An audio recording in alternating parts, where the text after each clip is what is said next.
ಶರಣಾರ್ಥಿರಿ ಎಲ್ಲರಿಗೂ ಬೆಳಗಿನ ಶುಭೋದಯಗಳು. ಇವಾಗ ತಾನೇ ನಾಷ್ಟ ಆಯಿತು, ತಿಂದ್ಕೊಂಡ್ವಿ. ಎಲ್ಲರೂ ಆಚೆ ಹೋಗ್ತಾ ಇದ್ದೀವಿ. ಇವತ್ತು ಮಕ್ಕಳಿಗೆಲ್ಲ ರಜೆ ಇರೋದ್ರಿಂದ ನಾವು ಆಚೆ ಹೋಗೋಣ ಅಂತ ಪ್ಲ್ಯಾನ್ ಮಾಡಿದ್ದೀವಿ. ಮಕ್ಕಳನ್ನೆಲ್ಲ ಕರ್ಕೊಂಡ್ಬಿಟ್ಟು ಹೋಗ್ತಾ ಇದ್ದೀವಿ. ನೋಡಿ ಫ್ರೆಂಡ್ಸ್, ಹಾಗೆ ಹೇಗಿದೆ ವೆದರ್ ಅಂತ. ಹಾಯ್ ಫ್ರೆಂಡ್ಸ್, ನಾವತ್ತೇನೋ ಅಂದ್ಕೊಂಡಿದ್ವಿ, ಆಚೆ ಹೋಗೋಣ ಅಂತ ಅಂದ್ಕೊಂಡ್ವಿ. ಅಷ್ಟರಲ್ಲಿ ನಮ್ಮ ಎದುರುಗಡೆ ಇಲ್ಲೇ ನಮ್ಮ ಲೇಔಟಲ್ಲಿ ಇರೋರೊಬ್ಬರು ಮನೇಲಿ ಸತ್ಯನಾರಾಯಣ ಪೂಜೆ ಇದೆ. ನಾವು ಆಚೆ ಹೋಗೋದು ಕ್ಯಾನ್ಸಲ್ ಮಾಡಿಬಿಟ್ಟು ಇವಾಗ ಅವ್ರ ಮನೆ ಸತ್ಯನಾರಾಯಣ ಪೂಜೆಗೆ ಹೋಗ್ತಾಯಿದ್ವಿ. ನಾವು ಅಂದ್ಕೊಂಡಿದ್ದೊಂದು ಪ್ಲ್ಯಾನು, ಅದು ಆಗಿದೆ ಇನ್ನೊಂದು ಪ್ಲ್ಯಾನು. ಸರಿ, ನಮಸ್ಕಾರ, ದೇವ್ರ ಹತ್ರ ಕರ್ಕೊಂಡು ಹೋಗ್ತೀನಿ ನಿಮ್ಗೆಲ್ಲರಿಗೂ, ಬನ್ನಿರಿ. ನೋಡಿ ಫ್ರೆಂಡ್ಸ್, ನಾವು ಅವ್ರ ಮನೆಗೆ ಹೋಗೋಷ್ಟರಲ್ಲಿ ಪೂಜೆಯನ್ನು ಸ್ಟಾರ್ಟ್ ಮಾಡಿದರು. ಸತ್ಯನಾರಾಯಣ ಕಥೆ ಪೂಜೆ ಸ್ಟಾರ್ಟ್ ಮಾಡಿದರು. ನಾವು ಹೋಗಿ ಜಾಯ್ನ್ ಆಗಿ ಕೂತ್ಕೊಂಡು ಸತ್ಯನಾರಾಯಣ ಕಥೆ ಕೇಳ್ತಾಯಿದ್ವಿ. ಇವಾಗ ನಾವು ಸತ್ಯನಾರಾಯಣ ಪೂಜೆ ಆರತಿ ಮಾಡ್ತಾಯಿದ್ರು. ಆರತಿ ಮಾಡಿದ್ವಿ.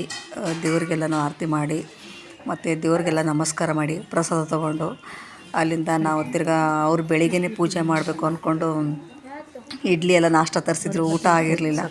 ನಾಷ್ಟಕ್ಕೆ ಬೆಳಿಗ್ಗೆನೆ ಅಂತ ಇಡ್ಲಿ ತರಿಸಿದ್ರು. ಅದೆಲ್ಲ ಪ್ರಸಾದ ತಿಂದ್ಕೊಂಡು ನಾವು ತಿರ್ಗಾ ಅಲ್ಲಿಂದ ಹೊರಟ್ವಿ. ಎಲ್ಲರೂ, ನಾನು ನನ್ನ ಮಕ್ಕಳು ಸೇರಿ ಎಲ್ಲ ಮತ್ತೆ ಇವಾಗ ತಾನೇ ಸತ್ಯನಾರಾಯಣ ಪೂಜೆ ಸಹ ಮುಗಿಸ್ಕೊಂಡು ಪ್ರಸಾದ ತಿಂದ್ಕೊಂಡು ವಾಪಸ್ ಬರ್ತಾಯಿದ್ದೀವಿ.